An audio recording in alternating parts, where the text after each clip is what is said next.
This is Frank at Bottomline Ministries DebtFree. Once again, glad to see you on this Wednesday afternoon or Wednesday evening. I hope that your week has been a very good week. I hope that you've gotten a lot of things accomplished and it's been successful. One of the things we've been talking about the spirit of debt and how to identify it. And I've been talking about how the spirit of debt affects families. One of the things I want to talk to you about today is how the spirit of debt is an equal opportunity destroyer. It will not only destroy families, it will destroy countries. Have you seen on the news today what's been going on in different parts of the world? Do you remember a couple of years ago when Greece was rioting because they cut back so many of their social benefits and Greece was in total chaos? Have you seen what's been going on in Paris? Because they cut back. They raised the retirement limit from 62 to 64, which affects a lot of people. And one of the things I want to talk to us about today is the fact that, you see, when the spirit of debt is in control, whether it's a family or a nation, everybody is in trouble. Everybody gets affected. It hurts everyone. That's why it's so important that our political leaders handle the finances of our country as it is important for us to handle the finances of our family. You know, one of the things it's been said about Congress is that they have an open checkbook, which is our tax dollars. And if you notice, we hear on TV time and time again where we're sending billions of dollars in aid. But one of the things that nobody even mentions hardly now is the deficit that we have as a nation, and especially about 30% of it belongs to China. Just stop to think about that. Someone you consider an adversary holds 30% of your debt. How comfortable would you be? And as a nation, we shouldn't be comfortable in it either. As a nation, we should be asking, where are we getting this money to send to other people? You know, one of the things I like to remind us is that that tax bill that's building up, that belongs to each and every one of us. I was reading somewhere that right now, in order to pay off the deficit, every child and adult in America owes, I think it was $63,000 per person. Every child, a child that was just born today, as we were talking, that child drew its first breath. That child's portion is $63,000.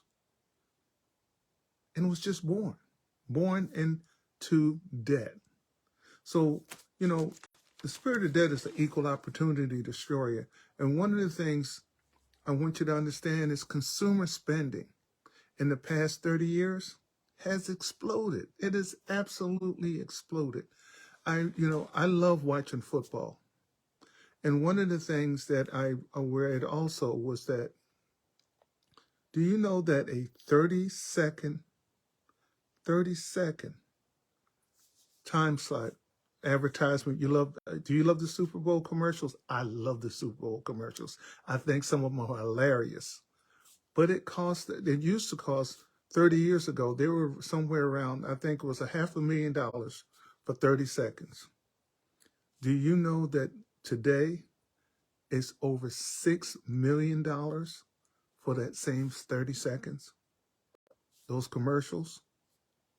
But yet they'll tell us that 2 hours of sex and violence on television does not affect our children at all. Well, why would you pay $6 million for a 30-second to 60-second slot if it had no effect? Because it has a big effect. I remember during the Bosnia War, one time they said that we had to stop, they told the Navy to stop shooting cruise missiles because they were too expensive. Do you realize that remember the balloon that just a few weeks ago that the Air Force shot down? They said it was China, the balloons from China, and now they're saying that it was gathering sensitive intelligence over our military bases, and they shot it down. But you know, one of the things they mentioned was the cost of that missile, how much that missile cost. And so here we are 30 years later, and we're doing the same thing. Look at the housing market. Look at how much homes have gone up in the past 30 years. Think about that. So why is there a housing crisis? Why are people still so much in debt? Because the more we make, the more we spend. And that is a huge, huge problem in America. We are a consumer society. One of the things about free enterprise and marketing is that it is the engine that drives it is spending. So you have to spend, but you also have to have the money to spend. And many people on the edge of bankruptcy and economic collapse because they don't have the money to spend, but they do have that spirit of debt that's driving that spending mentality. Go ahead, put it on a credit card. Remember, just back in 2006, 2007, 2008, during the housing collapse, what was one of the things they said drove it? Number one was giving people credit cards with just the signature and no doc loans, meaning all they had to do was, they didn't have to prove their salary, they didn't have to prove anything. They just said what they earned, and they called no documentation, meaning no verification is what it really means, that you had the ability to afford the house. Well, guess what? How many credit card applications are you getting in the mail? And they're doing the same thing now.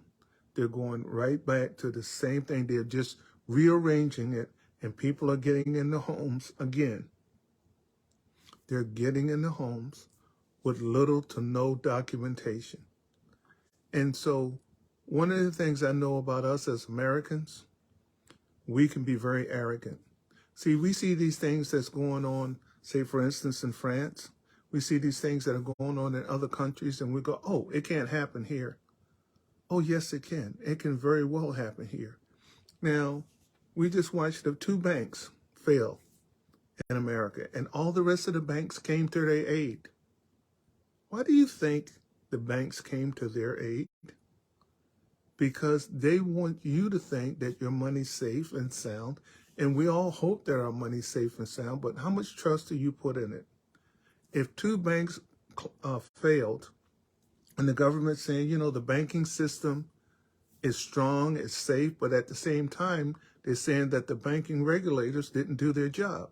So if the banking regulators didn't do their job, how strong and safe can our banking system be? So one of the things I want to talk to you about tonight is I want you to use wisdom. I suggest that everyone under the sound of my voice, you would take out anywhere from $500 to $1,000 and put it in cash, to put it in a safe place. Because if what happens to you, what happened in Silicon Valley when that bank closed and the people could not get their money out for about almost a week or 2 weeks, if that was to happen to you for a month and you couldn't use your debit card, you couldn't draw any money out of your ATM, what would you do? So it's always good to keep it in a safe place. Nobody has to know where it is except for those you want to know where it is, but keep it in a safe place. So if that were to happen to you, you would have cash. You know, that's something that the people who went through the Great Depression, for many years, they didn't trust banks. And they would hide their money in different places. And I'm not telling you to take all your money out and hide it. I'm just saying take a certain portion out that you would feel comfortable, that would hold you over for 2 to 3 weeks, just in case that were to happen to you. Think smarter. Be proactive. Prepare. Keep yourself safe. because the spirit of debt is alive and well in America. It is alive and well. You know, we spent in the 80s, we spent in the 90s, and in the 2000s, it all came crumbling down. People were losing their jobs. Don't be so quick to forget how the spirit of debt just affected us just like 2007 and 2008.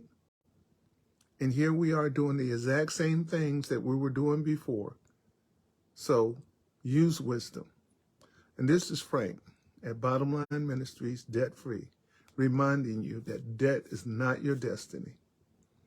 And one of the safest ways to protect yourself and protect your family is seek God's financial plan. God's financial plan has never failed. I love the song by C.C. Winans. He's never lost a battle, and he never will. So, this is all for us tonight. I'll see you again next week. Have a blessed week. And remember, debt is not your destiny. Have a good night.